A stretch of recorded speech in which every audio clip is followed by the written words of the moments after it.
আসসালামু আলাইকুম। শিরোনামে আমন্ত্রণ জানাচ্ছি আমি মোর্শেদ শোভন। জ্বালানি সংকট এবং জলবায়ু সংকটজনিত প্রাকৃতিক দুর্যোগ বাড়ছে বলে মন্তব্য করেছেন প্রধান উপদেষ্টা ডক্টর মোহাম্মদ ইউনূস। চীনের হাইনানে বোয়াও ফোরাম ফর এশিয়ার বার্ষিক সম্মেলনে এসব কথা বলেন তিনি। এ সময় নিরাপদ জ্বালানি বিনিয়োগের কথাও তুলে ধরেন ইউনূস। গুরুত্ব আরোপ করেন ভোকেশনাল শিক্ষার ওপরে।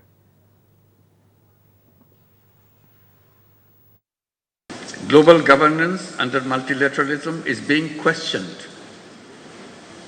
Geopolitical tensions are rising. Climate change is escalating. Debt burdens are unsustainable. Humanitarian crises are growing. Political will for development cooperation is weakening. The world is facing an alarming shortfall in collective action.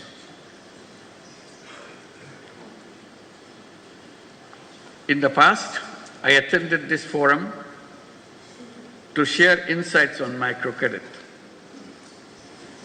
Today, I stand before you in a different capacity. বাংলাদেশের স্বাধীনতা দিবস উপলক্ষে doctor Mohammad ইউনূসকে শুভেচ্ছা বার্তা পাঠিয়েছেন মার্কিন president Donald Trump ও ভারতের প্রধানমন্ত্রী নরেন্দ্র মোদি।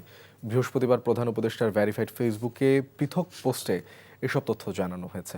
শুভেচ্ছা বার্তায় মার্কিন প্রেসিডেন্ট ডোনাল্ড ট্রাম্প বলেন, বর্তমানে বাংলাদেশের মানুষের জন্য গণতান্ত্রিক, অর্থনৈতিক অগ্রগতি ও নিরাপত্তা সক্ষমতা তৈরির সময় এসেছে। এছাড়া সামনের বছরগুলোতে বাংলাদেশের সাথে অংশীদারিত্ব বজায় রাখার কথা জানান ট্রাম্প।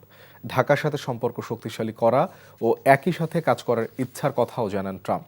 অন্যদিকে বাংলাদেশের স্বাধীনতা যুদ্ধ ঢাকা দিল্লি সম্পর্কের ভিত্তিতে স্থাপন করেছে উল্লেখ করে দুই দেশের অংশীদারিত্ব এগিয়ে নেয়ার প্রতিশ্রুতি ব্যক্ত করেন ভারতের প্রধানমন্ত্রী নরেন্দ্র মোদি।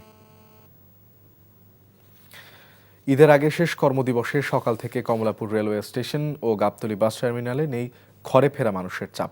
সকাল থেকে সর্বোচ্চ 5 থেকে 10 মিনিটের দেরিতে কমলাপুর রেলওয়ে স্টেশন ছেড়ে গেছে আন্তনগর সহ ট্রেনগুলো। ট্রেনে নেই যাত্রীদের বাড়তি তেমন চাপ। অনলাইনে টিকিট করতে পেরে খুশি ঈদগামী ট্রেনের যাত্রীরা। কমলাপুর রেলওয়ে স্টেশনের মতো একই চিত্র গাবতলী বাস টার্মিনালে। অনেকটাই ফাঁকা বাস টার্মিনালের কাউন্টারগুলো। বাসের টিকিট কাউন্টার মালিকরা বলছেন, এখনও ভর্তি হচ্ছে না ঈদ যাত্রার বাসগুলো। আর যাত্রীদের অভিযোগ, নির্ধারিত ভাড়ার চেয়ে কিছুটা বেশি রাখা হচ্ছে গন্তব্যের ভাড়া। বাসগুলো ছাড়ছে কিছু সময় দেরিতে।